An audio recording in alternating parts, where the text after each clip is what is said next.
चलिए आज से क्या अभी से भी अगर आप चाहेंगे तो क्लास 10th के 5वां चैप्टर क्या पूरे मैथ को कंप्लीट कर सकते हैं। लेकिन आज हम आप लोगों के लिए 5वां चैप्टर समांतर श्रेणी यानी एरिथमेटिक प्रोग्रेशन लेकर आए हैं। इस एरिथमेटिक प्रोग्रेशन में हम लोग समझेंगे समांतर श्रेणी क्या होता है। तो कहेंगे जब किसी अंक का एक क्रम में हो तो उसे हम श्रेणी कहते हैं, लेकिन वैसा क्रम जब एक नियम से बना हो अर्थात उसके बीच का अंतर समान हो तो उसे हम लोग कहेंगे समांतर श्रेणी। समांतर श्रेणी को हम लोग एपी भी कहते हैं और एपी को इस प्रकार से हम लोग व्यक्त करते हैं T1, T2, T3, T4 dot dot dot Tn, जहाँ T1 जो होती है वो पहला पद होती है और Tn जो होती है वो अंतिम पद होती है। T2 को हम लोग दूसरा पद कहेंगे, T3 को तीसरा पद कहेंगे। और सार्वंतर क्या होता है तो दो पदों के बीच के अंतर को सार्वंतर कहते हैं, जिसे D द्वारा सूचित करते हैं। और यही सार्वंतर बराबर जो होती है वह T2 माइनस T1 होती है। इसी में आप एक Tn बराबर उसको हम लोग कहते हैं a plus n minus 1 into D, और Sn बराबर होती है n/2 into 2a plus n minus 1 into D. इस पर अब हम लोग जानेंगे कैसे एक एक क्वेश्चन को बनाएंगे। जैसे आपको सबसे पहले फॉर्मूला इसमें लिख लेना होगा। क्या होता है, एपी कोई तभी होगा जब उसके बीच का अंतर जैसे 2, 4, 6, 8 डॉट डॉट डॉट डॉट 20 है मान लीजिए। तो यहाँ पर आपको ये पहले पद कहेंगे T1 बराबर 2, T2 बराबर हो गया 4, T3 बराबर हो गया 6 और ये अंतिम पद हो गया T20, यानी अंतिम पद को हम लोग Tn कहेंगे। क्या कहेंगे, Tn बराबर 20। अगर आप बहुत कमजोर हैं तो यहाँ से प्रथम पद को हम लोग a भी कर सकते हैं, a बराबर 2 भी कर सकते हैं। और यहाँ पर आपको d निकालना होगा तो T2 माइनस T1 कर दीजिएगा। तो T2 कितना है तो 4 माइनस T1 कितना है 2, यानी ये 2 हो जाएगा जो सार्वंतर होगा। इसी को हम लोग सार्वंतर कहते हैं। यानी सार्वंतर किसको कहेंगे, सार्वंतर हम लोग क्या चीज कहेंगे, डी को कहते हैं, जो होती है T2 माइनस T1। इसी पर अगर हम आगे बढ़ेंगे तो आपको कहेगा Tn निकालिए। तो Tn बराबर होता है a plus n minus 1 into D. अब आप बतलाइए यहाँ पर a क्या है तो 2 है, प्लस n क्या है तो पदों की संख्या कितना है, यहाँ से लेके यहाँ तक।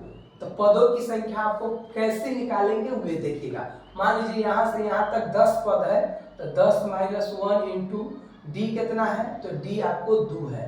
तो ये 2 प्लस 9 गुने 2 प्लस 18 यानी ये हो जाएगा 20। यानी देखिए अंतिम पद 20 हो गया ना। अगर ये पदों की संख्या कैसे ज्ञात करेंगे तो हम 10 कैसे बोले हैं उसको भी इसी एक एग्जाम्पल से समझ जाइएगा। यहाँ पर मान लेते अंतिम पद क्या है, Tn बराबर 20 है और Tn का फॉर्मूला होता है a plus n minus 1 into D बराबर 20। और एक चीज देखिएगा, a हो गया प्रथम पद, n हो गया नहीं दिया हुआ है, इसमें n नहीं दिया हुआ है, n माइनस 1 इंटू डी क्या है तो d निकाले क्या 2 इक्वल टू 20। और आप देखिएगा n minus 1 into 2 equal to 20 plus 2 तो इधर माइनस 2 यानी n माइनस 1 इक्वल टू 18/2। 20 में से 18 ये 2 इधर हो गया। n माइनस 1 इक्वल टू 9 यानी n इक्वल टू आपको 9 इधर माइनस 1 तो प्लस 1 इक्वल टू 20। एक ही सूत्र पर और एक ही क्वेश्चन में, और यहीं पर आपको कह देगा Sn भी निकालिए। तो मान लीजिए आपको Sn अब निकालना हो तो Sn बराबर क्या होता है n/2 into 2a plus n minus 1 into D. अब इसको हम कैसे निकालेंगे तो n क्या है तो पदों की संख्या निकाले है अभी क्या चीज 20, तो 20 हो गया बटे 2 इंटू 2 गुने a कितना है तो a है 2 प्लस पदों की संख्या पदों की संख्या यहाँ पर ये क्या निकाला है पदों की संख्या। यहाँ पर हम लोग क्या निकाले हैं n बराबर 10, यानी ये 9 प्लस 10 ये 10 से नहीं होगा 10 होगा। पदों की संख्या यहाँ पर क्या होगी 10 होगी और 2 प्लस 10 माइनस 1 इंटू डी कितना है 2, यानी कि ये हो जाएगा 5। 4 प्लस 9 गुना 18 यानी ये हो जाएगा 5 इंटू 4 प्लस 18, यानी ये हो जाएगा 5 गुने 22 यानी 110, यानी इसके योग कहेगा तो 110 हो जाएगा। लेकिन इसमें मेन आपको क्या चीज याद करना है, बस इस एपी के लिए सबसे बेस्ट तरीका आपके लिए हम यही कहेंगे कि सबसे पहले आपको यहाँ पर एक फार्मूला याद कर लीजिएगा। जैसे आपको टी 20 कहेगा तो डायरेक्ट a प्लस 19 डी भी कर सकते हैं, ठीक है। अगर आपको टी 13 कहेगा तो direct a plus 1 come 12 D.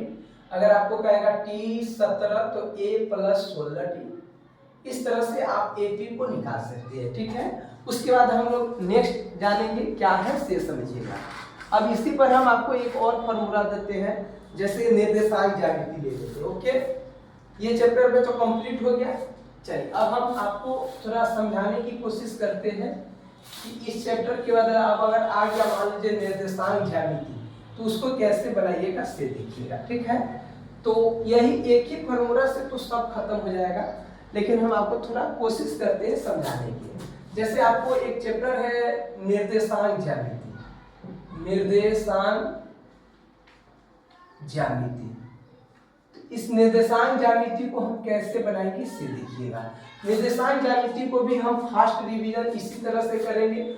ये आपको क्या हुआ, ये हुआ x, ये हुआ x, ये हुआ x डैश, ये हुआ y, ये हुआ y डैश। ये प्लस होती है, ये भी प्लस होती है, नीचे माइनस बाया माइनस, इसलिए इसका चिन्ह हो जाता है प्लस प्लस, इसका चिन्ह हो जाता है माइनस प्लस, इसका हो जाता है माइनस माइनस, इसका हो जाता है प्लस माइनस। और ये जब इसको हम लोग प्रथम चतुर्थांश, इसको हम लोग द्वितीय चतुर्थांश, इसको तृतीय चतुर्थांश, इसको चतुर्थ चतुर्थांश करेंगे।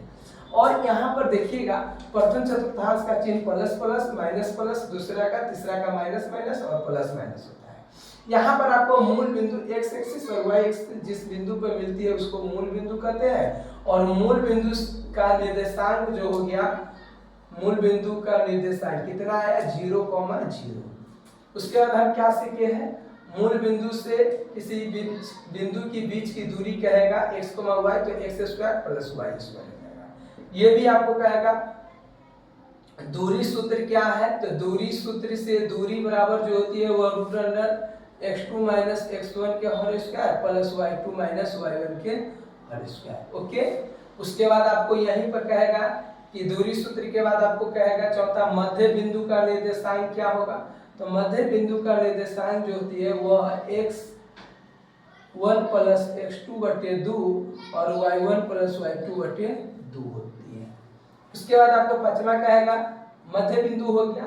उसके बाद अगर कोई m अनुपात m में विभाजित करती है किसी दो रेखाखंड को, तो x बराबर जो होगा m1 x2 plus m2 x1 बटे m1 प्लस m2, और यहीं से y बराबर हो जाता है m1 y2 plus m2 y1 बटे m1 प्लस m2। ओके, अब यहाँ पर आपको ये भी कर सकता है कि बताइए त्रिभुज का क्षेत्रफल क्या होगा, तो त्रिभुज का क्षेत्रफल 1/2 into x1 into y2 minus y3 plus x2 into y3 minus y1 plus x3 into y3 minus x2 into y3 minus y1 और y1 माइनस y2। ये त्रिभुज का क्षेत्रफल हो गया। आपको कहेगा इस त्रिभुज का निर्देशांक निकालिए, इस त्रिभुज का निर्देशांक निकालिए। तो ये देख लीजिएगा थोड़ा, अगर b का मान लीजिए x2 y2 हो और c का x3 y3 हो, तो इसका निर्देशांक जो होगा वह x1 plus x2 plus x3 बटे 2 y1 plus y2 plus y3 बटे 3 होगा। क्या होगा, बटे 3। ये समझ गए, x1 x2 बटे इतना, यानी ये लिख सकते हैं ऐसे x1 plus x2 plus x3 बटे 3 और y हो गया y1 plus y2 plus y3 बटे 3। अब यहाँ पर एक चीज और समझिएगा, ये निर्देशांक हुआ, लेकिन आपको इसमें एक चीज और थोड़ा समझिए कि निर्देशांक ज्यामिति में सबसे बड़ी क्वेश्चन जो आती है वह ज्यादा आपको इस पर भी आ सकती है। कहेगा 3,4 का 4,3 का मूल 4,3 का x एक्सिस से दूरी क्या होगा, तो ये पहले कितना कदम चल रहा है, तो 4 कदम, और ऊपर कितना चला, 3 कदम। तो एक्स एक्सिस से दूरी 3 हुआ, लेकिन वाई एक्सिस से कहेगा तो दूरी 4 होगा। ओके, चलिए उसके बाद हम लोग यहाँ पर सब कुछ जान गए, लगभग आपको सभी फॉर्मूला इसमें इंक्लूड कर दिए हुए हैं, ठीक है। और इस पर एक चीज और जानिएगा, जैसे कुछ सूत्र ऐसा भी दे दिया जाता है जो इजली होती है, जो आप बनाने में घबरा जाते हैं, जैसे 2:3 दे देगा तो आप बनाने की कोशिश कीजिएगा, आपसे बन जाएगा। ये निर्देशांक ज्यामिति हुआ, कोऑर्डिनेट ज्योमेट्री, इसमें जो मेन क्वेश्चन है हम आपको बतला दिए। अगर कोई त्रिभुज संरेखी हो जाएगा, क्या कहेगा, यदि 3 बिंदु कोई संरेखी है, इसका मतलब उससे त्रिभुज नहीं बन सकता है। तो इस स्थिति में इस एरिया ऑफ त्रिभुज ABC हो जाएगा, जो भी त्रिभुज हो उसका 0 के बराबर हो जाता है, ठीक है। और 0 के बराबर हो जाएगा, अगर कोई क्षेत्रफल 0 के बराबर हो जाए तो हम कहेंगे तीनों बिंदु संरेखी है। या ये भी कर सकते हैं, अगर क्षेत्रफल 0 है तो वह तीनों बिंदु संरेखी है। ओके, अगर त्रिभुज के क्षेत्रफल 0 है तो तीनों संरेखी होगा। अगर संरेखी कब होगा, जब त्रिभुज का क्षेत्रफल 0 के बराबर हो जाएगा, ठीक है। अब उसके बाद हम चलते हैं, थोड़ा ज्यामिति में आ जाते हैं। बीच वाला चैप्टर एक छूट गया था। जैसे निर्देशांक ज्यामिति के बाद आपको हम ले चलते हैं त्रिभुज, क्या चीज, त्रिभुज में ले चलते हैं, ठीक है। इस त्रिभुज में आप लोग थोड़ा समझने की कोशिश कीजिएगा, बस एक एक क्वेश्चन आपको 1 ही मिनट में खत्म हो जाएगी, ठीक है। वीडियो अच्छा लगा तो लाइक सब्सक्राइब कर दीजिएगा, से हम आपको और अन्य सब्जेक्ट के भी ला सकते हैं। जैसे त्रिभुज क्या हुआ, तो त्रिभुज मतलब हुआ ट्रायंगल। ट्रायंगल किसको कहते हैं तो समझिएगा, यहाँ पर आप समझने की कोशिश कीजिएगा, जो हम डायरेक्ट VBI क्वेश्चन से बतलाएंगे। जैसे इसमें 5 थ्योरी आपके लिए बहुत इंपॉर्टेंट है। जैसे थ्योरी नंबर 1 है पाइथागोरस प्रमेय, ठीक है। तो पाइथागोरस प्रमेय कहता है कि यदि किसी त्रिभुज के, पाइथागोरस प्रमेय कहता है किसी समकोण त्रिभुज के सबसे बड़ी भुजा का वर्ग अन्य 2 भुजाओं के वर्ग के योग के बराबर होती है। ये पाइथागोरस प्रमेय कहता है। इसका मतलब हुआ कि पाइथागोरस प्रमेय के अनुसार क्या हुआ, समझिएगा, लिखाएंगे नहीं, समझ जाइएगा। पाइथागोरस प्रमेय, पाइथागोरस प्रमेय क्या कहता है कि पाइथागोरस प्रमेय कहता है किसी समकोण त्रिभुज के सबसे बड़ी भुजा का वर्ग, यानी कि सबसे बड़ी भुजा इसमें क्या होगा, AC होगा।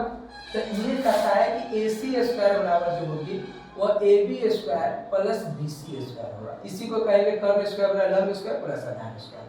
दूसरा का कहेगा पाइथागोरस प्रमेय के विरोध, पाइथागोरस प्रमेय का विरोध। ये आपको हम सिद्ध कर दिए हुए हैं, प्रीवियस वीडियो में आपको सिद्ध किए हुए हैं।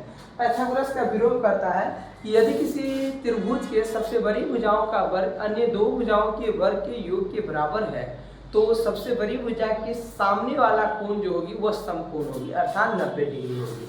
यानी कि इसका मतलब हुआ कि अगर ऐसा कंडीशन है, क्या चीज, अगर इस त्रिभुज में ये कंडीशन है AC स्क्वायर बराबर AB square plus BC square, तो आप यहाँ देख सकते हैं सबसे बड़ी भुजा के सामने वाला जो कोण होगी वह कोण भी समकोण हो जाएगी, 90 डिग्री हो जाएगी। तीसरा का आपको क्वेश्चन है थेल्स प्रमेय, क्या है, थेल्स प्रमेय, ये भी इंपोर्टेंट है। थेल्स प्रमेय क्या कहता है से समझिएगा। थेल्स प्रमेय कहता है किसी त्रिभुज के एक भुजा के समांतर कोई रेखा खींचा जाए तो वह अन्य 2 भुजाओं को एक ही अनुपात में विभाजित करती है। ये थेल्स प्रमेय कहता है। जैसे कहने का मतलब कि इस त्रिभुज को ले लीजिए, ठीक है, एक त्रिभुज ले लेते हैं और ABC, तो यहाँ पर BC के समांतर कोई भुजा DE खींचे तो वह इसको बटे इसको और इसको बटे इसको एक ही अनुपात में विभाजित करेगा। यानी AD बटे, जब DE पैरेलल BC होगा तो AD बटे DB बराबर होगा AE बटे EC के। ये थेल्स प्रमेय कहता है। ओके, अब आप देखिएगा चौथा क्या है, थेल्स प्रमेय का विलोम। क्या है, थेल्स प्रमेय का विलोम। अब यहाँ देखिएगा थेल्स प्रमेय का विलोम क्या है, समझिएगा। तो थेल्स प्रमेय का विलोम कहता है कि यदि कोई रेखा किसी 2 भुजाओं को एक ही अनुपात में विभाजित करती है तो वह रेखा तीसरी भुजा के समांतर होगी। मतलब कंडीशन दे देगा कि अगर कोई रेखा, मतलब कहने के मतलब हुआ ABC में अगर कोई रेखा DE, मान लीजिए कंडीशन है कि AD बटे DB बराबर AE बटे EC, तो आप इसलिए आप डायरेक्ट कहेंगे DE पैरेलल होगा BC के। ये है पांचवा है जो इम्पोर्टेंट थ्योरम है जो बतलाते हैं आपको। पांचवा थ्योरम क्या है कि थेर्स पर भी हो गया। पांचवा आपको बतलाते हैं क्षेत्रफल संबंधी। पांचवा थ्योरम का नाम पड़ेगा कि किसी समरूप त्रिभुज, यानी किसी दो समरूप त्रिभुज के क्षेत्रफलों का अनुपात उनके संगत भुजाओं के वर्ग के अनुपात के बराबर होती है। इसको भी हम सिद्ध किए हुए प्रीवियस वीडियो में सब क्वेश्चन को। तो यहाँ समझिएगा, मान लीजिए ABC एक त्रिभुज है और एक मान लीजिए PQR एक त्रिभुज है। तो एरिया ऑफ त्रिभुज ABC जो होगी, एरिया ऑफ त्रिभुज ABC बटे एरिया ऑफ त्रिभुज PQR, तो यहाँ पर जब आप देखिएगा तो इसका वर्ग यानी AB स्क्वायर बटे इसका वर्ग यानी PQ स्क्वायर बराबर होगा इसका वर्ग यानी BC स्क्वायर बटे QR स्क्वायर। यही बराबर होगा क्या चीज, AC स्क्वायर बटे PR स्क्वायर। तो ये है। अगर आपको कह देगा क्षेत्रफल आपको मान लीजिए 9:16 है तो कहेगा वर्ग का अनुपात 3:4 कर दीजिएगा, या कहेगा 3:4 वर्ग भुजा है, भुजा का अनुपात ये है तो क्षेत्रफल का अनुपात 9:16 हो जाएगा। ओके, चलिए इसी पर हम आपको एक चैप्टर और पढ़ाएंगे जो क्या होगा से देखिएगा। हम कहीं कहीं से एक चैप्टर उठाते हैं, जो मन में आता है वे हम डाल देते हैं। ठीक है, वीडियो अच्छा लगे तो लाइक सब्सक्राइब शेयर कर दीजिएगा। हमारी इच्छा रहेगा कि हम पूरे क्वेश्चन आपको बतला दें एक ही वीडियो में। ठीक है, अब हम थोड़ा जानते हैं कौन चैप्टर बतलाएंगे, 1 मिनट। चलिए अब ये हो गया। अब हम आपको इसी में एक चैप्टर और बतलाएंगे जो होगा ब्रीथ। क्या होगा, ब्रीथ। ब्रीथ इसलिए बतला देते हैं क्योंकि ब्रीथ इसलिए बतलाते हैं क्योंकि इसमें भी थ्योरम 2 है, परमेय 1 एक है परमेय 2। क्या है से देखिएगा। परमेय 1 कहता है, परमेय 1 और परमेय 2 कहता है। परमेय 1 कहता है क्या चीज कि यदि यानी किसी वृत्त के बाह्य बिंदु से खींची गई स्पर्श रेखा की लंबाई आपस में बराबर होती है, ये आप जानते हैं। किसी वृत्त ले लीजिए, उसके बाह्य बिंदु से कोई रेखा खींचेंगे, मान लीजिए PA और PB, ये स्पर्श रेखा होगी तो PA बराबर PB होगी। ये परमेय है, ठीक है। और इसमें अगर 5 सेंटीमीटर रहेगा तो ये भी 5 सेंटीमीटर हो जाएगा। ओके, अब परमेय 2 क्या कहता है से समझिएगा। परमेय 2 कहता है कि स्पर्श रेखा स्पर्श बिंदु से होकर जाने वाली त्रिज्या पर लंब होती है। इसको थोड़ा इस फिगर से समझने की कोशिश कीजिएगा।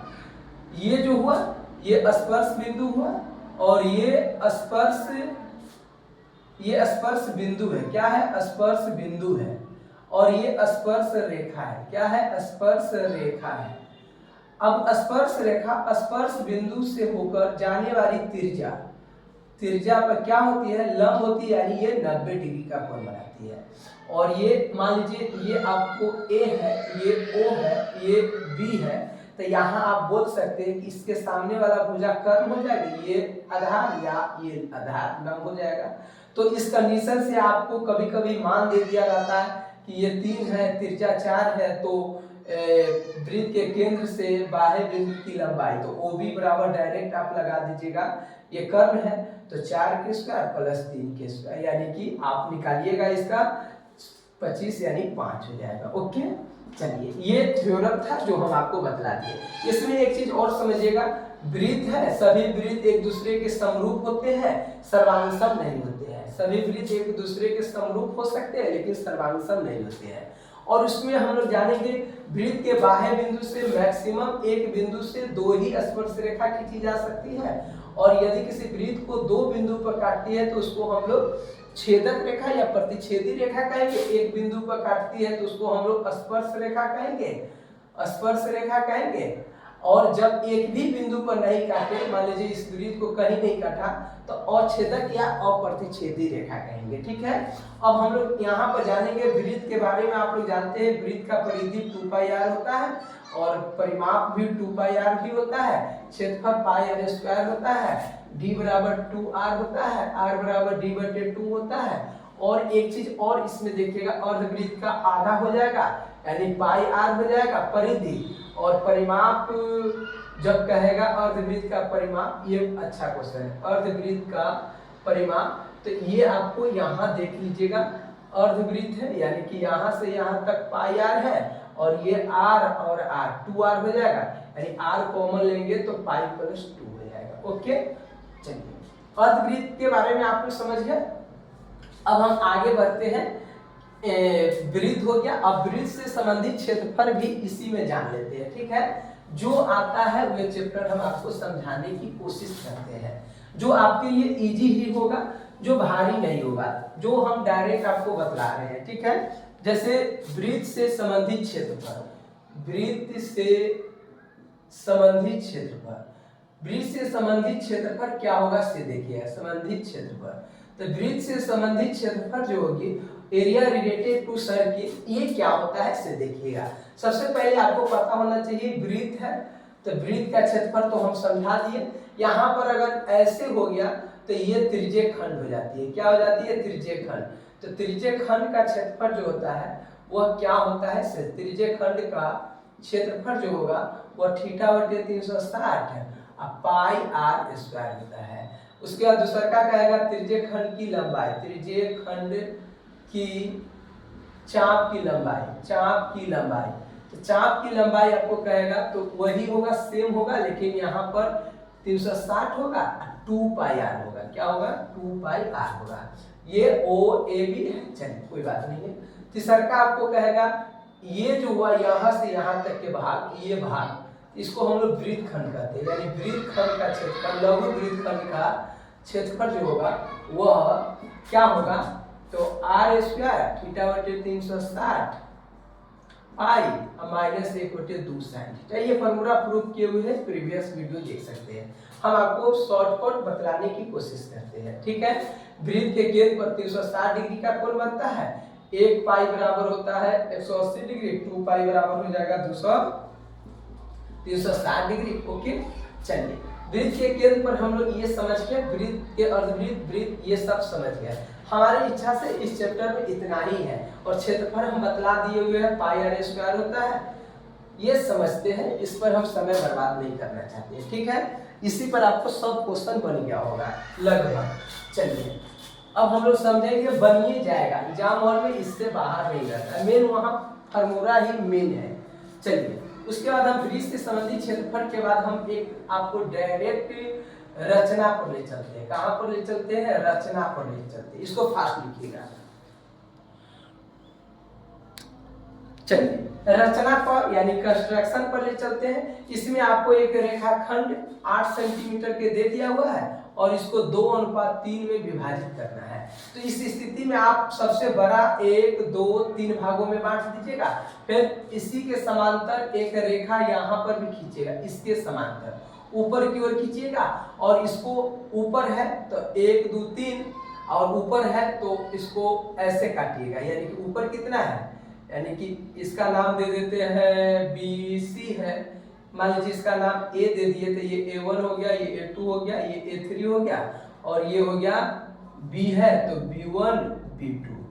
अब इसका ऊपर वाला क्या है, 2 है, तो इसको 2 को इसके 3 से मिला दीजिए, तो ये जो होगा 2:3 में कह रहा था, 1 मिनट, ये हो गया 3:2 का, क्या हो गया 3:2 का।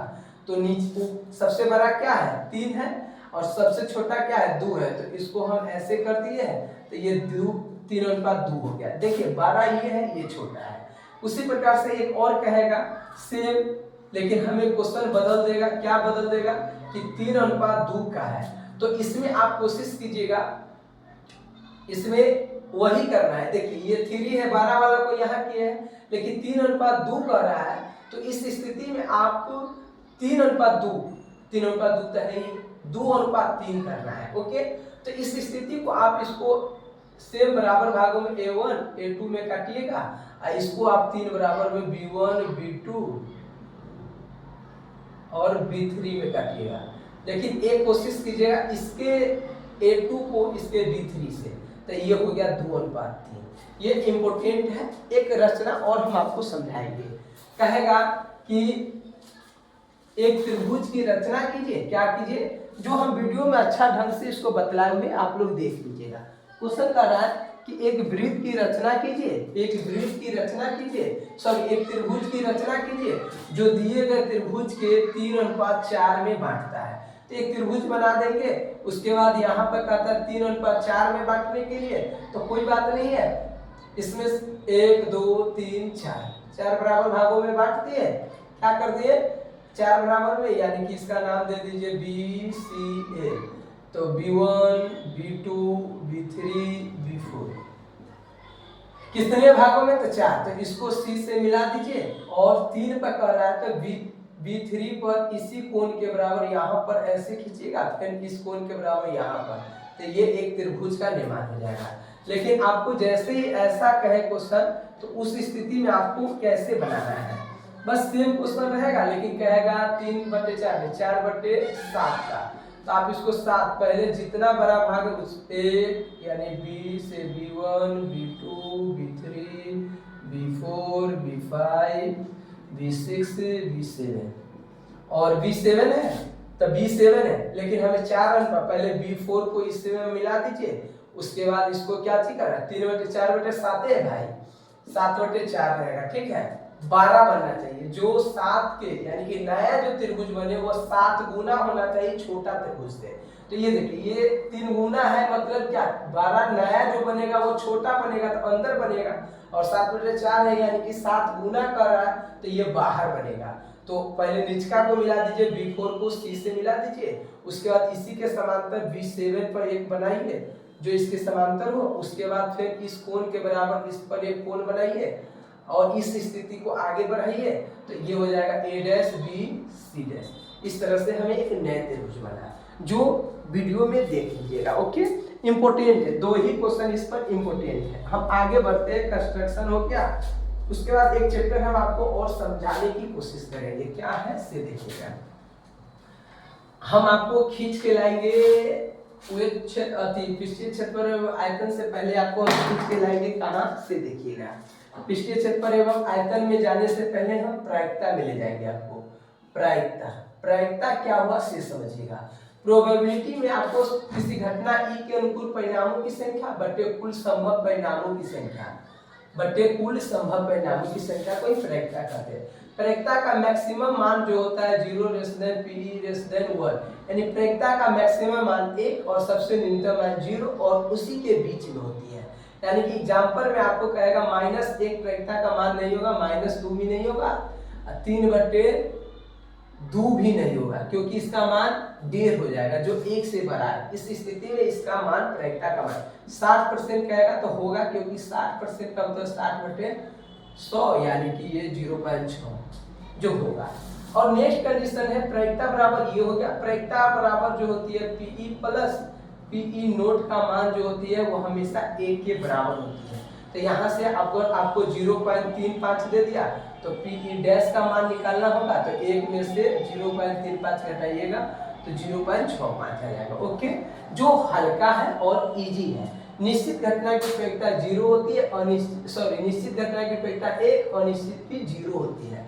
और प्रायिकता में अब हम लोग एक सुनिएगा, एक सिक्का को अगर एक सिक्का है उसको उछालिएगा तो आपको हेड आएगा, यानी 1/2 और 1/2 दोनों की चांस बनेगी। 2 सिक्का को लीजिएगा तो HH TH और TT होगा, जिसमें संभावना जो है 4 वो है गिरेगी एक साथ, ये हम बतलाए हुए हैं। उसके बाद पासा की बात कीजिएगा तो उसमें 1 2 3 4 5 6 आएगा, तो कहेगा 5 आने की प्रायिकता, तो 1/6 कर दीजिएगा। ताश में 52 पत्ती होती है जो 4 भागों में बांटी होती है, सबका अलग अलग, चीरी हुआ, ठिकरी हुआ, उसके बाद लालपान हुआ, उसके बाद चिड़िया हुआ, उसके बाद सियाह हुआ, देहाती में ये सब हुआ। उसके बाद आपको हमने हुकुम का पत्ता कहेंगे, उसको फिर 2 कलर में बांटा गया है। 52 को 26-26 भागों में बांटा गया है और प्रत्येक को 2 भागों में बांटा, यानी 4 भागों में प्रत्येक का एक एक चीज होगा, यानी एक एक्का होगा, जैक होगा, किंग होगा, क्यून होगा, ये सब में रहेगी। दाहला भी होगी, 9, 10, 8, 7, 5, 6, 4, 3, 2 तक सबका होता है। तो उससे आप पासा को निकाल सकते हैं प्रायिकता। प्रायिकता में हमारी इच्छा से इससे बड़ा कुछ नहीं है, ठीक है। चलिए हम प्रायिकता के बाद अब आगे बढ़ेंगे। सिर्फ सुन लीजिए तो आप बहुत 100 में 100 ला सकते हैं, ठीक है। इसमें हमारी इच्छा से नहीं बचा कि आप नहीं बना पाइएगा, जो हम बोले उसी में आएगा, ओके। एक आता है लूडो के 2 बार फेंकते हैं तो उसमें कुल संभव 36 हो जाएगा। तो सेम संख्या दोनों पासों पर आने की, तो 6/36 यानी 1/6 हो जाता है, जो एक एक वीडियो में बतलाए हुए, ठीक है। प्रायिकता के बाद अब हम लोग जानेंगे एक चीज, आप लोग समझिएगा। प्रायिकता के बाद हम आपको कहां पर ले चले, तो प्रायिकता के बाद हम जस्ट आपको नीचे आएंगे, उसका नाम है सांख्यिकी। क्या है? सांख्यिकी। सांख्यिकी का मतलब हुआ आपको, सांख्यिकी का मतलब हुआ आपको, सांख्यिकी का मतलब हुआ, एक मिनट चलिए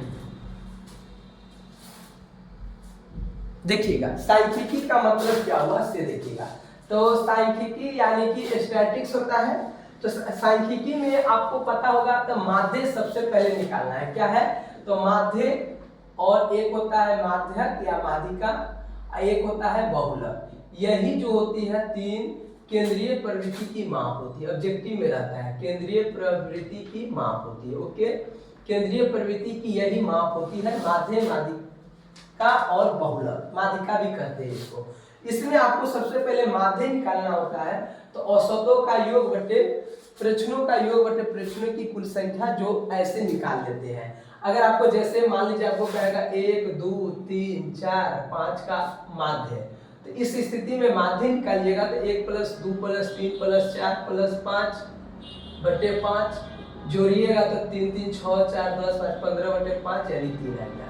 इसको हम इजीली निकाल लेते हैं। लेकिन इसी क्वेश्चन का कहेगा माध्यक निकालिए, तो माध्यक जो होती है सिंपल मेथड से बीच वाला मान, ठीक, बीच वाले मान को ही हम लोग माध्यक कहते हैं, ठीक। बीच वाले मान को हम लोग क्या कहते हैं? माध्यक कहते हैं। तो माध्यक निकालना होगा तो ये हुआ, ये यानी बीच में यही हुआ 3, तो इसका माध्यक 3 हो गया। और बहुलक अगर आपको क्वेश्चन कह रहा है तो मान लीजिए 1 है, 2 है, 1 है, 3 है, 1 है, 5 है, 1 है, तो बहुलक कौन सबसे ज्यादा है? तो 1, तो ये डायरेक्ट आप इजीली निकाल सकते हैं, ठीक है। और एक इस पर आपको हम एक क्वेश्चन और लिखा देते हैं, माध्यक बराबर 3 माध्यक बराबर 2 माध्यक + 1 बहुलक, 2 माध्यक + 1 बहुलक, यानी कि 3 माध्यक बराबर क्या होगा? 2 माध्यक + 1 बहुलक। माध्यक बराबर क्या होगा? 3 माध्यक + 2। कोई क्वेश्चन में माध्यक दे देगा, माध्य दे देगा, तो बहुलक का मान निकालना होगा। कोई क्वेश्चन में आपको क्या कह देगा, ये सब नहीं दिया रहेगा, डायरेक्ट निकालना होगा, तो उसका मान निकाल लीजिएगा, ठीक है। और इसमें हम अब एक एक चीज को बतलाते हैं। माध्य बराबर क्या होता है से देखिएगा, तो सिग्मा fi xi बटे सिग्मा fi, यानी इसको हम लोग बराबरता कहते हैं। जैसे एक आप लोग को पता होगा कि बराबरता में fi जो होती है वह बराबरता होती है, xi जो होती है वर्ग चिन्ह होती है, यानी निम्न सीमा प्लस उच्च सीमा, यानी लोएस्ट लिमिट, यानी निम्न सीमा प्लस उच्च सीमा बटे 2। तो प्रत्येक वर्ग अंतराल के सामने वाले हम लोग, ये f है, ये वर्ग चिन्ह है, ये xi है, तो ये सब इसको जोड़ के, इसको जोड़ के जो निकालते हैं वर्ग चिन्ह, इसमें इससे गुना कर देते हैं तो fi xi निकलता है, उसको भाग देते हैं तो इससे निकल जाता है। और एक चीज आप समझिएगा, जैसे आपको ये प्रोग्राम है, डाउट है, तो आज से जस्ट 11 महीना पहले एक हम वीडियो बनाए हुए थे ऑल फॉर्मूला क्लास 10th के, तो उसमें एक एक उदाहरण को हम आपको बतलाए थे। लेकिन ये लगभग 1.25 घंटा के था, 1 घंटा 21 मिनट के, ये 1 घंटा के अंदर में बनाने की कोशिश है, ठीक है। तो ये आप इसको बना लीजिएगा। उसके बाद आपको दूसरा का इसमें आ जाएगा टॉपिक, हम आपको बहुलक पहले बतलाते हैं। क्या बतलाते हैं? बहुलक। तो बहुलक बराबर जो होती है L + f1 - f0 बटे 2f1 - f0 - f2 गुने h।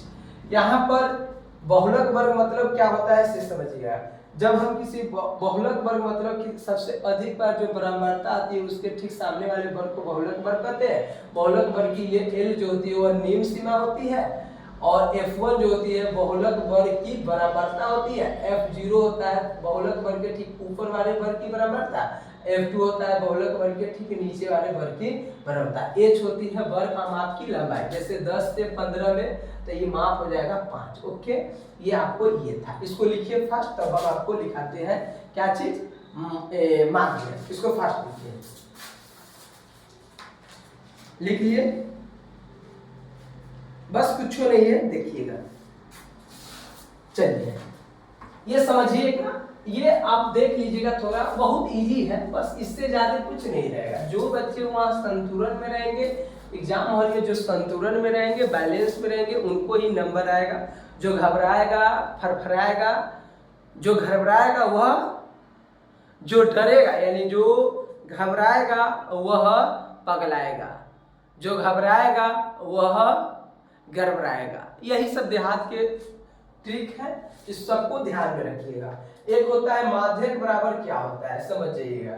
तो माध्यक बराबर जो होती है L plus N/2 minus CF बटे F गुने H, मतलब L हो गया माध्यक वर्ग। जब N/2 के मान निकालिएगा तो ठीक ऊपर वाले वर्ग की जो N/2 आएगा तो ठीक ऊपर वाले वर्ग के सामने वाले जो वर्ग होगी उसका बराबरता को संचयी बराबरता निकाल के उसके बाद ये करते हैं।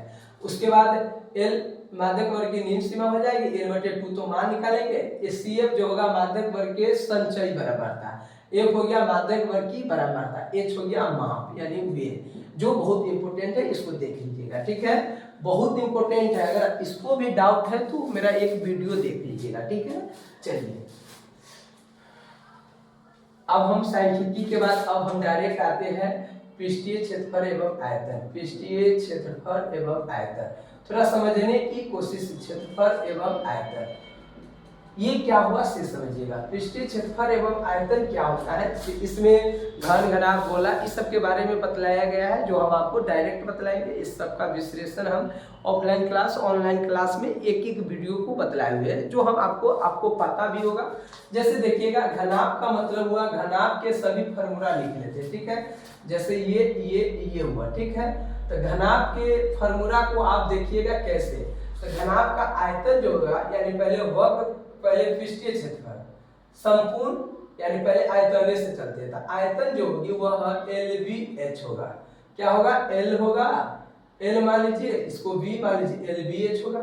2 नंबर में संपूर्ण पृष्ठीय क्षेत्रफल क्या आएगा, संपूर्ण पृष्ठीय क्षेत्रफल, तो ये हो जाएगा 2 × LB plus BH plus HH। Okay, अब कहेगा आपको संपूर्ण नहीं वक्र कहेगा, तो वक्र पृष्ठीय क्षेत्रफल जो होती है वह चारों दीवारों का क्षेत्रफल। तो चारों दीवारों का क्षेत्रफल मतलब ये होगा, तो 2 × L प्लस B × H होगा। कैसे, तो ये देखिएगा, एक दीवार तो आएगा इधर वाला, तो L गुने H ऊंचाई होगा, इसका भी L गुने H LH, और ये जो क्षेत्रफल निकालिएगा एम्हा वाला और ओम्हा वाला, नीचे वाला तो नहीं करना है, तो L प्लस B × H। चौथा देखिएगा, आपको विकर्ण की लंबाई कहेगा कि इसमें अधिकतम छड़ कितना लंबा रखा जाएगा, तो L² plus B² plus H²। सिर्फ इसी पर आपको हम, ये घनाभ था। अब हम फलक की संख्या आपको पता ही होगा, 1 2 3 4 2 6 गो फलक होगी, 8 कोण होगी, और भुजाएं 8 2 10 2 12 हो जाएगा। जैसे आपको भुजाएं क्या होगा, जैसे आपको किनारा, जैसे एक माचिस यही ले लीजिए, तो ये किनारा होगा 1 2 3 4 5 6 7 8 9 10 11 12, ये किनारा हो गया, तो 12 किनारा हो गए। चलिए, उसके बाद हम घनाभ में सेम होगा, घन में चलते हैं। तो घन का कंडीशन 1 नंबर में आयतन हो जाएगा, इसका आयतन भुजा क्यूब यानी L3। उसके बाद 2 नंबर में हो जाएगा संपूर्ण पृष्ठीय क्षेत्रफल, तो संपूर्ण पृष्ठीय क्षेत्रफल हो जाएगा आपको 6L²। उसके बाद वक्र पृष्ठीय क्षेत्रफल कहेगा, वक्र पृष्ठीय क्षेत्रफल, तो ये हो जाएगा 2 × L करेंगे तो क्या हो जाएगा, L तो एल गुने एल यानी एल स्क्वायर यानी 2 दूना 4 एल स्क्वायर। और उसके बाद विकर्ण की लंबाई क्या आएगा, विकर्ण की लंबाई तो यहाँ पर मान रखिएगा तो L square L square L square यानी √3 एल हो जाएगा। ठीक है, अब हम लोग आगे बढ़ते हैं। तीसरा होगा, मान लीजिए आपको बेलन ले लेते हैं। ठीक है, बेलन, तो बेलन का में चलेंगे तो बेलन का आयतन जो होगा तो रोमन कर देते हैं। आयतन जो होगा बेलन का आयतन वह जो होगा, बेलन ऐसे बनता है, ऐसे ऐसे, ये ऊंचाई हो गया इसका, ये त्रिज्या हो गया। तो बेलन का आयतन पाई स्क्वायर एच, बेलन का वक्र पृष्ठीय क्षेत्रफल, वक्र पृष्ठीय क्षेत्रफल क्या होगा 2 पाई आर एच, और संपूर्ण पृष्ठीय क्षेत्रफल जो हो जाएगा वह संपूर्ण वह pi 2 pi R into H plus R, और आयतन ये हो गया। ठीक है, चौथा चलते हैं क्या नाम है, गोला में चलते हैं। ठीक है, गोला में भी चल सकते हैं। गोला से पहले हम चलेंगे आपको शंकु में, क्योंकि देखिएगा शंकु में भी मिलता जुलता है। इसका आयतन जो होगा, आयतन जो होगा वो 1/3 पाई आर स्क्वायर एच। उसके बाद वक्र पृष्ठीय क्षेत्रफल हो जाएगा, ये होगा पाई आर एल, यानी जहां एल जो होती है वो √h square plus R square. Okay, और संपूर्ण पृष्ठीय क्षेत्रफल हो जाएगा, संपूर्ण पृष्ठीय क्षेत्रफल ये हो जाएगा pi R into L plus R. ये रफ्तार आपके लिए फार्मूला है मैथ का, 100 में 100 आएगा, इतना गारंटी। चलिए, ये शंकु के कैसे फिगर बनेगा, तो ऐसे करके ऐसे कर दीजिएगा तो ये शंकु हो जाएगा। ये तिर्यक ऊंचाई होती है, ये ऊंचाई होती है, ये त्रिज्या होती है। चलिए, उसके बाद हम आगे बढ़ते हैं। अब हम शंकु हो गया, अब एगो हम गोला में चलेंगे, और उसके बाद अर्धगोला में चलेंगे, उसके बाद शंकु के छिलक चलेंगे। ठीक है, तो अर्धगोला में पहले हम गोला में चलते हैं। कहाँ चले, गोला। तो गोला में जब चलिएगा स्फीयर में, तो ये गोला हो गया,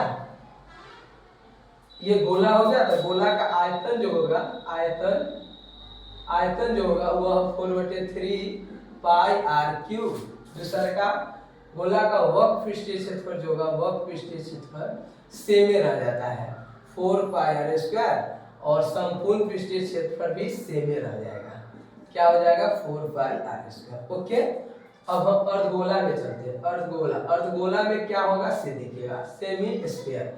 इसमें आयतन जो होगी आधा हो जाएगी, आधा होगी तो ये हो जाएगा 2/3 पाई आर क्यूब, और दूसरा में वक्र पृष्ठीय क्षेत्रफल जो होगा, वक्र पृष्ठीय क्षेत्रफल ये भी आधा हो जाएगा 2 पाई आर स्क्वायर। लेकिन संपूर्ण जो होगा वह ऊपर वाला वृत्त भी जुटेगा। ओके, तो उसको हम कहेंगे 3 पाई आर स्क्वायर। ये हो गया। चलिए, ये अर्धगोला गोला हो गया। अब हम लास्ट चलते हैं छिन्नक, यानी बेलन के छिन्नक। बेलन के छिन्नक का मतलब हुआ जब हम किसी शंकु को ऐसे काट देते हैं बीचों बीच से, तो ये जो प्राप्त होता है उसी को शंकु का छिन्नक कहते हैं। अगर मान लीजिए ये R1 है, ये R2 है, ये ऊंचाई h है, ये तिर्यक ऊंचाई l है, तो सबसे पहले छिन्नक वाला में आप चलिएगा, बेलन के छिन्नक में। तो l बराबर आपको याद कर लेना है √h² plus R2 minus R1 के होल स्क्वायर। उसके बाद दूसरा का इसका आयतन कहेगा, तो आयतन बराबर हो जाएगा 1/3 पाई h into R1 square plus R1 into R2 plus R2 square. वक्र पृष्ठीय क्षेत्रफल कहेगा, तो वक्र पृष्ठीय क्षेत्रफल तो पाई R1 plus R2 into L, और संपूर्ण पृष्ठीय क्षेत्रफल कहेगा तो ये हो जाएगा संपूर्ण पृष्ठीय क्षेत्रफल में पाई R1 into R2 plus into L, और छोट ऊपर का और निचका के जोड़ दो क्षेत्रफल पाई R1 square plus pi R2 square. इस तरह से आपका हो गया। ठीक है, ये पृष्ठीय क्षेत्रफल आयतन हुआ। जो पूरे क्लास पढ़ा होगा एक साल, उसको हम 1 घंटा के अंदर में खत्म कर दिए, यानी किए नहीं, अभी बचा हुआ है। क्या है से देखिएगा, जैसे छिन्नक हो गया। अब हम लोग प्रयोक्ता पढ़ रही है, पृष्ठीय क्षेत्रफल आयतन पढ़ रही है, वृत्त से संबंधित क्षेत्रफल पढ़ रहे हैं, उसके रचना भी पढ़ रही है, वृत्त भी पढ़ रही है। अब हम लोग मेन एक है त्रिगोनोमेट्री, और एक है क्या चीज नीचे वाला में क्या नाम उसका है, त्रिकोणोमेट्री के नीचे में आ जाएगा, वे जानते हैं निर्देशांक ज्यामिति पढ़ रही है, त्रिभुज पढ़ रही है, एपी पढ़ रही है, समांतर श्रेणी, एक द्विघात समीकरण पहले पढ़ाते हैं। क्या पढ़ाएंगे, द्विघात समीकरण, क्योंकि त्रिकोणोमेट्री एक बहुत बड़ा चैप्टर है जिसको हम बतलाने की कोई द्विघात समीकरण। इस द्विघात समीकरण में आपको सबसे पहले एक चीज याद रखना है कि द्विघात समीकरण के जो व्यापक रूप होती है x² + bx + c होती है बराबर 0। इसको पूर्ववर्ग विधि, गुणनखंड विधि से भी बनाते हैं। यहाँ पर द्विघाती सूत्र जो होती है वह x बराबर -b ± √d/2a होता है, जहाँ विवेचक d को कहते हैं, ये होता है b² - 4ac। अगर d का मान कंडीशन, d का मान = 0 तो हल वास्तविक, क्या चीज, हल वास्तविक और समान हो जाएगा। क्या होगा, हल वास्तविक और समान होगा। और क्या होगा कि अगर d का मान >0 है तो हल वास्तविक लेकिन असमान होगा। क्या होगा, असमान होगा। अगर आपको यहाँ पर आपको पता चल गया होगा, और एक कंडीशन और d <0 तो काल्पनिक हल होगा, यानी वास्तविक नहीं होगा। ओके, ये हम लोग जानेंगे विवेचक के बारे में। अब हम लोग जानेंगे यहाँ पर एक चीज आप याद रखिएगा कि इसमें द्विघात सूत्र में सबसे बड़ी चीज यही था जो आपको हम बतला दिए। इसको गुणनखंड करना है, ऐसे वैसे करना है, एक को मान लेना है, एक को ये फर्स्ट टू लास्ट, ये सब करना पड़ता है। लेकिन मेरे इच्छा से इस चैप्टर का सबसे जो मेन पॉइंट था यही था जो आप समझ गए, ठीक है। उसके बाद अगर कहेगा कि रैखिक बहुपद, रैखिक बतलाएंगे बहुपद चैप्टर में, ठीक है। ये समझ गए, द्विघात समीकरण में यही ज्यादातर पूछा जाता है। ओके, चलिए उसके बाद हम द्विघात समीकरण के बाद चलेंगे दो चर वाले रैखिक समीकरण। क्या चलेंगे, तीसरे चैप्टर है दो चर वाले रैखिक समीकरण, दो चर वाले रैखिक समीकरण माने रैखिक समीकरण। इस सब के बारे में बढ़िया से विश्लेषण किया गया है। इसमें आपको हम डायरेक्ट पहले बतला देते हैं, 5 विधि से हल करते हैं। लुब्धीकरण विधि, प्रतिस्थापन विधि, तुलनात्मक विधि, वर्गगुणन विधि और ग्राफीय विधि। इसमें मेन है ग्राफीय विधि जो आप वीडियो में देख लीजिएगा, वर्गगुणन विधि भी मेन है जो देख लीजिएगा। लेकिन वर्गगुणन विधि के हम सूत्र लिखा देते हैं। वर्गगुणन विधि, वर्गगुणन विधि का सूत्र क्या है से देखिएगा, जैसे x/bc, bc y/ac, ac और 1/ab, ab। इसमें मान लीजिए 2x + 3y = 5 हो तो यहाँ से नहीं, इसको इधर कर देना है। 2x + 3y + 5 - 5 = 0। इसको एक और भी समीकरण रहेगा, तब इसको यहाँ पर a1 हो गया, b1 हो गया, c1 हो गया, ठीक है। नहीं तो गलत हो जाएगा। अपना मन से 12 21 12 21 12 21 कर दीजिए, माइनस चिन्ह लगा दीजिए, हो गया ये वर्गगुणन सूत्र। ओके, इस सूत्र में ये वर्गगुणन सूत्र है। और ग्राफीय विधि में जिस बिंदु पर कटती है उसी को हम लोग, मान लीजिए 2 3 आया तो यहाँ x = 2 हो गया, y = 3 हो गया। और विधि आप जानते हैं। चलिए हम आगे बढ़ते हैं। इसमें ही बहुत इंपॉर्टेंट है जो बार बार एग्जाम में आती है, कंडीशन से। क्या है कि अगर a1/a2 ≠ b1/b2 हो तो इसको हम लोग कहेंगे प्रतिच्छेदी रेखा, प्रतिच्छेदी रेखा। उसके बाद संगत, उसके बाद संगत यानी ग्राफ ऐसा, अद्वितीय हल। और जब संगति होगा तो अविरोधी होगा। क्या होगा, अविरोधी। संगत में दो विरोधी होता है, नहीं होता है। उसी प्रकार से a1/a2 = b1/b2 = c1/c2, तो ये कहेंगे संपाती रेखा। क्या कहेंगे, संपाती रेखा। उसके बाद हम कहेंगे संगत। उसके बाद इसका ग्राफ इसी पर आ जाएगा, यानी बहुत सारे हल अनंत होगा। और उसके बाद अविरोधी होगा।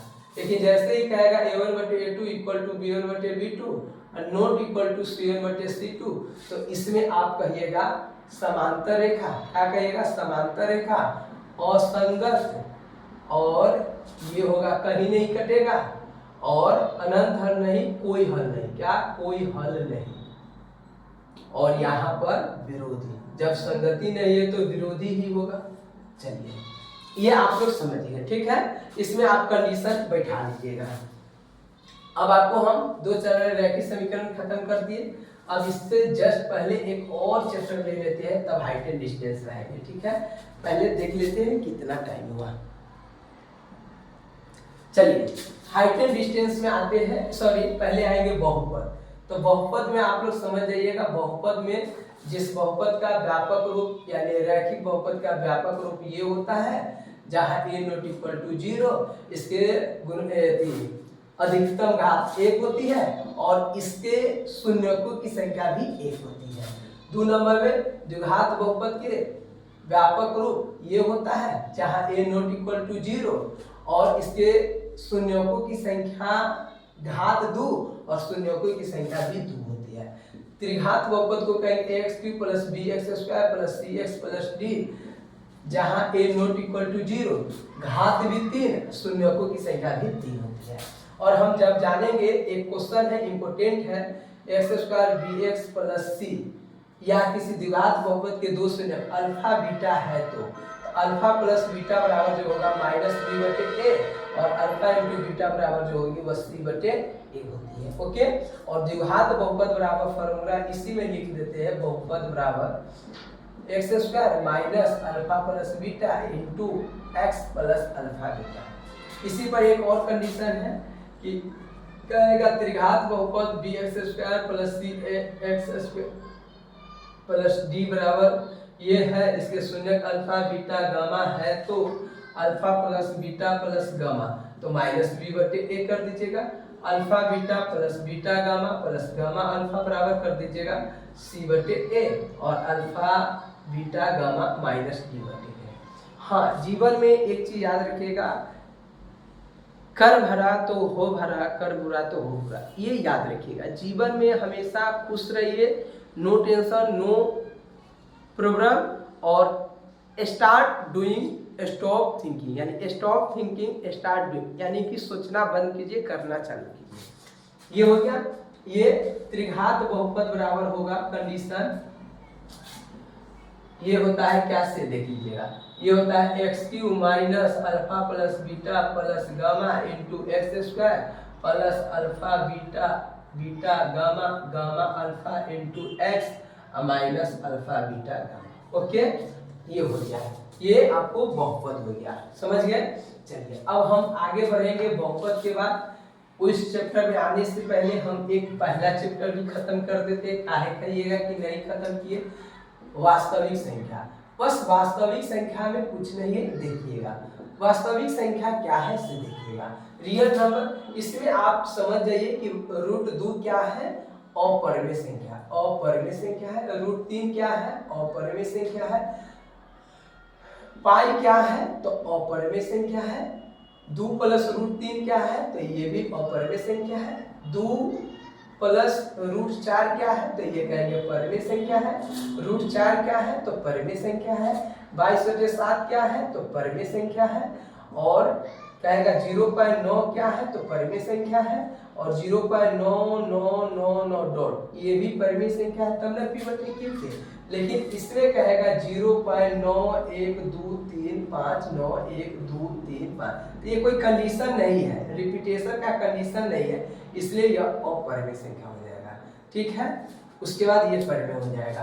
कोई भी शांत होगा तो हल होना चाहिए 1/2n, दूसरा का होना चाहिए 1/5n, तीसरा का होना चाहिए 1/2n गुने 5n। ये हुआ शांत होने के लिए। सिद्ध करें √3 एक अपरिमेय संख्या है, ये प्रूफ है, इंपोर्टेंट है। 2 + √3 भी अपरिमेय। ये बहुत अच्छा ढंग से हम आपको जस्ट 2-3 वीडियो पहले इस चैप्टर को डाले हुए थे। ठीक है, ये समझ जाइएगा। उसके बाद आपको यहाँ से चले वास्तविक संख्या में एक चैप्टर और है, मौसा गुने लौसा बराबर हो जाएगा।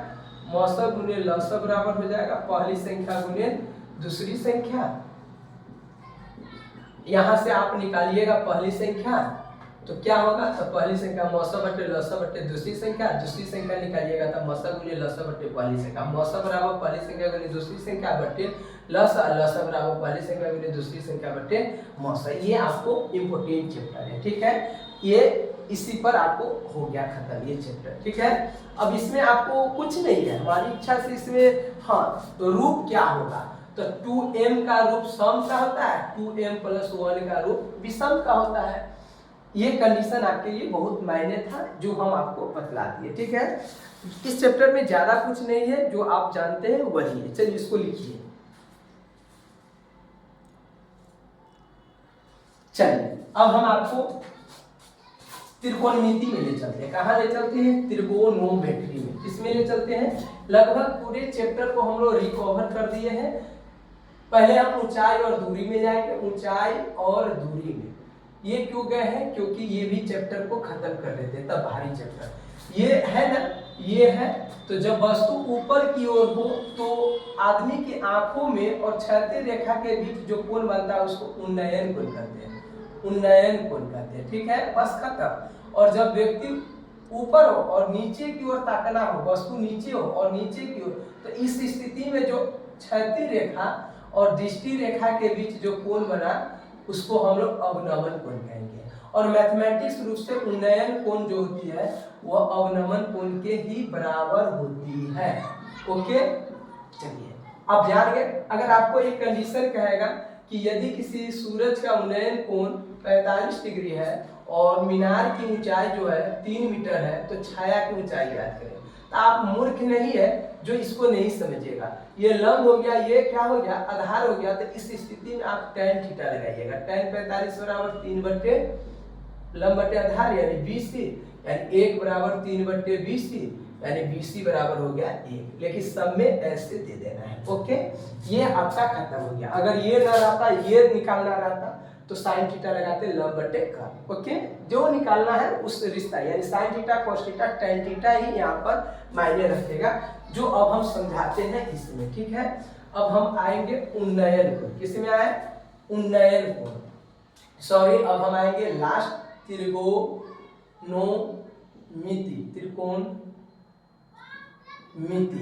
यानी त्रिकोणोमेट्री। इसमें आप सबसे पहले देखिएगा, सबसे पहले आपको पता होना चाहिए, डायरेक्ट हम आपको समझाने की कोशिश करते हैं। जब थीटा के सामने वाले भुजा को हम लंब कहेंगे, थीटा के संलग्न भुजा को हम आधार कहेंगे, और ये 90 डिग्री के सामने वाले भुजा को कर्ण कहेंगे। तो इस त्रिभुज में सबसे बेस्ट बात यही है कि यह समकोण त्रिभुज होगी, और इस समकोण त्रिभुज में sin थीटा बराबर जो होगी वह लंब बटे क्या होगी? लंब बटे कर्ण होगी। और 2 नंबर जो होगा cos थीटा बराबर जो होगी वह आधार बटे कर्ण होगी। क्या होगी? आधार बटे कर्ण होगी। 3 नंबर में जो होगा tan थीटा बराबर होगा वह लंब बटे आधार होगा। और एक अब इसके विपरीत कर दीजिए, cot थीटा जो होगी ये उलट दीजिए, आधार बटे लंब हो गया। और 5 नंबर में जो हुआ ये sec थीटा बराबर हो गया कर्ण बटे आधार। देखिए एक ही वीडियो में पूरा खत्म हो रहा है, हंसी लग रहा है कि इसको सब हम आप साल भर पढ़ते हैं, आज 1 घंटा में खत्म कर दिए, तो खुशी की बात है। ये देखिए 1 घंटा तो अभी नहीं हुआ है, अभी बचा हुआ। फास्ट लिखिए, ठीक है। उसके बाद यहाँ पर टाइम हो गया sin square theta plus cos square theta बराबर 1। तो यहाँ से आप निकालिएगा तो वो मान निकल जाए। कोसेक स्क्वायर थीटा, पहले sec square theta minus tan square theta बराबर 1। तो यहाँ से आप निकालिएगा, पहले इसको देख लो, फास्ट छोड़िए। sin square theta plus cos square 1 होता है, तो sin स्क्वायर थीटा बराबर हो जाएगा 1 माइनस cos स्क्वायर थीटा। इसको रूट कर दीजिएगा तो इधर हो जाएगा। उसी प्रकार से cos स्क्वायर थीटा हो जाएगा 1 minus sin square theta. Okay, चलिए उसके बाद हम लोग जानेंगे, क्या जानेंगे? sec square theta minus tan square theta बराबर 1। तो sec स्क्वायर थीटा बराबर हो जाएगा 1 minus 1 plus tan square theta, और tan स्क्वायर थीटा बराबर हो जाएगा sec स्क्वायर थीटा माइनस 1। यहीं पर एक फॉर्मूला और यूज कीजिए, cosec square theta minus cot square theta बराबर क्या है? 1। तो आप बताइए कोसेक स्क्वायर थीटा बराबर क्या है? 1 प्लस cot स्क्वायर थीटा। चलिए, और cot स्क्वायर थीटा बराबर क्या हो जाएगा? तो कोसेक स्क्वायर थीटा माइनस 1। चलिए इसके बाद इसमें tan थीटा बराबर क्या होगा? ये प्रूफ करने में बहुत बेस्ट कारगर होता है sin थीटा बटे cos थीटा, और उसके बाद cot थीटा बराबर जो होती है वो cos थीटा बटे sin थीटा। ओके, चलिए अब हम आगे बढ़ेंगे। इसमें आपको sin theta into cosec theta का मान क्या होता है, sin theta into cosec theta बराबर 1। उसके बाद 2 नंबर होता है cos theta into sec theta बराबर क्या होगा 1। 3 नंबर tan theta into cot theta बराबर हो जाएगा क्या चीज 1। ओके, 1 मिनट देख लेते हैं। ये हो गया और उसके बाद थोड़ा टाइम ओवर हो गया, 1 घंटे की वीडियो है। जब वीडियो अच्छा लगे तो लाइक सब्सक्राइब शेयर कर दीजिएगा। sin 0 0, sin 30 1/2, sin 45 1/2, sin 60 3/2 और sin 90 1 हो जाएगा sin 0 0। उसके विपरीत कर दीजिएगा cos और tan को sin थीटा बटे cos थीटा। Thank you. अगर वीडियो अच्छा लगे तो like subscribe share. sin 90 - theta cos theta, cos 90 - theta, ये सब कर दीजिएगा। Thank you.